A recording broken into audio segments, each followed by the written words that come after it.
Hello student, তোমরা যারা 2023-এ উচ্চ মাধ্যমিক পরীক্ষা দেবে এবং তোমাদের রাষ্ট্রবিজ্ঞান সাবজেক্ট আছে, তোমাদের জন্য আজকের ক্লাসটা খুবই গুরুত্বপূর্ণ।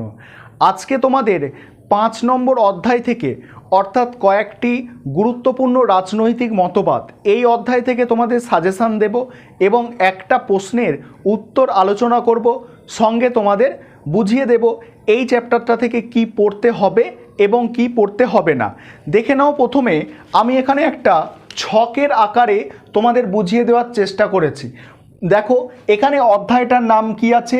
রাজনৈতিক মতবাদ বা কয়েকটি রাজনৈতিক তত্ত্ব। এই অধ্যায়ের মধ্যে তোমাদের 3টে রাজনৈতিক তত্ত্ব আছে। প্রথম হচ্ছে উদারনীতিবাদ। দ্বিতীয় যে তত্ত্ব তোমাদের পড়তে হবে এই অধ্যায়ে সেটা হচ্ছে দেখো মার্ক্সবাদ। তৃতীয় যে তত্ত্ব তোমাদের এই অধ্যায়ে পড়তে হবে সেটা হচ্ছে গান্ধীবাদ। এবারে এই উদারনীতিবাদের কোনো ভাগ নেই। উদারনীতিবাদের নয়া উদারনীতিবাদ আছে একটা সাবেকি উদারনীতিবাদ, আর একটা হচ্ছে নয়া উদারনীতিবাদ। সেই নয়া উদারনীতিবাদ সাবেকি উদারনীতিবাদ আলাদাভাবে পড়তে লাগে না। এখান থেকে যে প্রশ্নটা হয় যে উদারনীতিবাদের বৈশিষ্ট্য বা সূত্রগুলি আলোচনা করো, এই প্রশ্নটা তোমাদের জন্য অর্থাৎ তোমরা 2022-এ যারা পরীক্ষা দেবে একদম খুব ইম্পর্টেন্ট প্রশ্ন। তোমরা ধরে রাখতে পারো যে এই প্রশ্নটাই তোমাদের 100% কমন আসার সম্ভাবনা বলা ভুল, এই প্রশ্নটাই তোমাদের আসবে। তারপরে আসি মার্ক্সবাদ। এই মার্ক্সবাদ থেকে যেগুলো পড়তে হয়, মার্ক্সের রাষ্ট্র সম্পর্কিত তথ্য, এই প্রশ্নটা 2022-এ এসে গেছে, সুতরাং এই প্রশ্নটা আসার আর কোনো চান্স নেই। এখান থেকে আর যে প্রশ্ন পড়তে হয় মূল সূত্র, অর্থাৎ মার্ক্সবাদের মূল সূত্রগুলি। এই মূল সূত্রর মধ্যে তোমাদের অনেক সূত্র মার্ক্সবাদের হয়, তার মধ্যে তোমাদের সিলেবাসের মধ্যে এই কটা সূত্র একটু গুরুত্ব দিয়ে পড়তে হবে। এখানে আমি 3টে সূত্র লিখেছি, এগুলো আলাদা আলাদাভাবেই পড়তে হবে। যে দ্বন্দ্বমূলক বস্তুবাদ কাকে বলে, ঐতিহাসিক বস্তুবাদ কাকে বলে, এবং মার্ক্সের শ্রেণী সংগ্রামের তত্ত্বটি লেখো।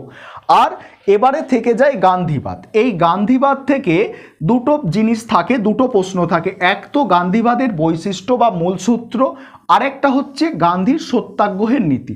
এই সত্যাগ্রহটা 2022-এ পড়ে গেছে, সুতরাং তোমাদের জন্য গুরুত্বপূর্ণ নয়, অর্থাৎ তোমাদের 2023-এ এটা আসবে না। এবারে এই বৈশিষ্ট্য বা মূল সূত্রটা তোমাদের ইম্পর্টেন্ট। তাহলে প্রশ্নগুলো দেখে নাও। এই প্রশ্নটা তোমাদের 23-এর জন্য করতে হচ্ছে। এখানে বৈশিষ্ট্য, গান্ধীবাদের মূল বৈশিষ্ট্য বা সূত্র আলোচনা করো, এটা দ্বিতীয় প্রশ্ন। 3 নম্বর প্রশ্ন, মার্ক্সবাদের মূল সূত্রগুলি আলোচনা করো। 3টেই ছোট ছোট করে লিখতে হবে। আর 4 প্রশ্ন এইটা, 5 দাগের প্রশ্ন এটা, 6 দাগের প্রশ্ন এটা। এই কটা হচ্ছে তোমাদের 5 নম্বর অধ্যায় থেকে, অর্থাৎ চ্যাপ্টার 5 থেকে এই কটা প্রশ্ন তোমাদের করলেই যথেষ্ট। এবারে আগের ক্লাসে আমি এই উদারনীতিবাদ এইটা আমি পড়িয়েছিলাম, উদারনীতিবাদ কাকে বলে বা উদারনীতিবাদের বৈশিষ্ট্য এটা পড়িয়েছিলাম। আজকের ক্লাসে তোমাদের একটা গুরুত্বপূর্ণ প্রশ্ন এইটা পড়াবো, মার্ক্সের দ্বন্দ্বমূলক বস্তুবাদের তত্ত্বটি আলোচনা করো। এই নোটটা তোমরা তো দেখে নেবে, তার আগে বলে রাখি মার্ক্স বলেছেন সমস্ত কিছুর মধ্যে, যা পৃথিবীতে দেখা যাচ্ছে সমস্ত বস্তুর মধ্যেই দ্বন্দ্ব বর্তমান। দ্বন্দ্ব বর্তমান মানে কি? আমরা যা কিছু করছি সব কিছুর পেছনে স্বার্থ আছে। এই যে আমি তোমাদের সামনে এসে কথা বলছি বা কিছু একটা করছি, এর পেছনেও আমার স্বার্থ আছে যে আমি এইটা পাবো, ওইটা পাবো, সেটা পাবো, অর্থাৎ কিছু পাবো। সেটা ভালো কমেন্ট হতে পারে, লাইক হতে পারে, বা তোমরাও দেখছো এটা তোমাদেরও স্বার্থ আছে এর মধ্যে যে আমরা ভালো নম্বর পাবো বা অধ্যায়টাকে বুঝতে পারবো। অর্থাৎ মার্ক্স বলতে চেয়েছেন যে প্রত্যেকটা জিনিসের মধ্যেই স্বার্থ বর্তমান, আর এইটাই হচ্ছে দ্বন্দ্বমূলক বস্তুবাদ, ঠিক আছে? আর স্বার্থ যেখানে থাকবে দ্বন্দ্ব সেখানে হবে। মার্ক্সবাদের এই দ্বন্দ্বমূলক বস্তুবাদের 3টে পয়েন্ট আমরা এখানে পড়বো এই নোটটায়। এক হচ্ছে বৈপরীত্যের মধ্যে ঐক্য ও সংগ্রাম, আরেকটা হচ্ছে তোমার পরিমাণগত পরিবর্তন থেকে গুণগত পরিবর্তন, আরেকটা তোমাদের হচ্ছে নেতির নেতিকরণ। এই বৈপরীত্যের মধ্যে ঐক্য আর সংগ্রাম ব্যাপারটা কি? বৈপরীত্যের মধ্যে ঐক্য ও সংগ্রাম ব্যাপারটা এই রকম যে একটা সময় কোনো দুজন ব্যক্তি একসঙ্গে ছিল, একটা কাজ করছিল, কিন্তু তাদের মধ্যে এক সময় দ্বন্দ্ব দেখা দেবে, ফলে তারা পৃথক হয়ে যাবে। এইটুকু ছোট কনসেপ্ট মনে রাখো। এবারে হচ্ছে পরিমাণগত পরিবর্তন থেকে গুণগত পরিবর্তন। এটা তোমাদের নোটে আমি আলোচনা করে দিয়েছি, দেখবে। আর নেতির নেতিকরণ, নেতির নেতিকরণ মানে যে একটা পুরাতন অবস্থা সেটাকে না করে দিয়ে আরেকটা নতুন অবস্থায় আসা যায়। অর্থাৎ একটা ধরো গাছ থেকে কি হয়, প্রথমে ফুল হয়, ফল হয়, তারপরে বীজ হয়। এই ফুলটাকে না করে দিয়ে কি হলো, ফুলটাকে না করে দিয়ে অর্থাৎ নেতিকরণ করে দিয়ে ফল হলো, ফলকে নেতিকরণ করে দিয়ে বীজ হলো। এই যে ব্যাপারটা, এইটাকে বলছে নেতির নেতিকরণ। এবারে চলো তোমরা নোটটা দেখে নাও, আর ক্লাস কেমন লাগছে অবশ্যই তোমরা কমেন্টে জানাবে। এবং এই অনলাইন কোচিং ক্লাস চলছে আমাদের, তোমরা যদি অ্যাডমিশান নিতে চাও স্ক্রিনে যে নম্বর দেখতে পাচ্ছ এই নম্বরে যোগাযোগ করে অ্যাডমিশান নিতে পারো। প্রতি সপ্তাহে 2টো করে ক্লাস কিন্তু এই ধরনের হয়ে থাকে এবং সময়ে সময়ে মক টেস্টেরও ব্যবস্থা আছে। চলো তাহলে তোমরা নোটটা হ্যালো স্টুডেন্ট, তাহলে তোমরা এবারে নোটটাকে বুঝে নাও। দেখো, দ্বন্দ্বমূলক বস্তুবাদ কাকে বলে? মার্ক্সীয় দর্শনের একটি গুরুত্বপূর্ণ নীতি হলো দ্বন্দ্বমূলক বস্তুবাদ। দ্বন্দ্ববাদের ইংরাজি প্রতিশব্দ হলো ডায়ালেকটিজম। এটি গ্রিক শব্দ ডায়ালেগো থেকে এসেছে। এই ডায়ালেগো শব্দের অর্থ হলো বিতর্কের মধ্য দিয়ে সঠিক সিদ্ধান্তে পৌঁছানো যায়। দান্দিকতার অর্থ হলো দুটি পরস্পর বিরোধী শক্তির সংঘাত। তারপরে দেখো, এই সংঘাতের ফলে এক নতুন শক্তির উদ্ভব হয়, যা প্রথম জার্মান দার্শনিক হেগেলের রচনায় ধরা পড়ে। তারপরে কি বলা হচ্ছে, দ্বন্দ্বমূলক বস্তুবাদের মূল কথা। এই বস্তু জগৎ হলো গতিশীল এবং সদা পরিবর্তনশীল। প্রকৃতির মধ্যে অন্তর্নিহিত স্ববিরোধ বর্তমান। প্রকৃতির এই অন্তর্নিহিত স্ববিরোধের ফলে বস্তু জগতের পরিবর্তন ও বিকাশ ঘটে। অর্থাৎ বস্তু জগতের এই পরিবর্তন ও বিকাশ হলো পরস্পরের বিরোধী। মার্ক্সের মতানুসারে এই দ্বন্দ্বমূলক বস্তুবাদ হলো এই বাহ্যিক জগৎ ও মানুষের চিন্তার গতি সম্পর্কিত বিধির বিজ্ঞান। তারপরে কি বলা হচ্ছে দেখো, এখানে উল্লেখ করা প্রয়োজন হেগেলের দ্বন্দ্বতত্ত্বকে অনুসরণ করে মার্ক্স দ্বন্দ্ব তত্ত্বের সংজ্ঞা দিয়েছেন, তবে উভয়ের মধ্যে পার্থক্য আছে। তারপরে দেখো, কারণ হেগেল ভাববাদের ওপর গুরুত্ব আরোপ করেছেন, অপরদিকে মার্ক্স বস্তুবাদের ওপর গুরুত্ব আরোপ করেছেন। তারপরে দেখো, দ্বন্দ্বমূলক বস্তুবাদের মূল সূত্র।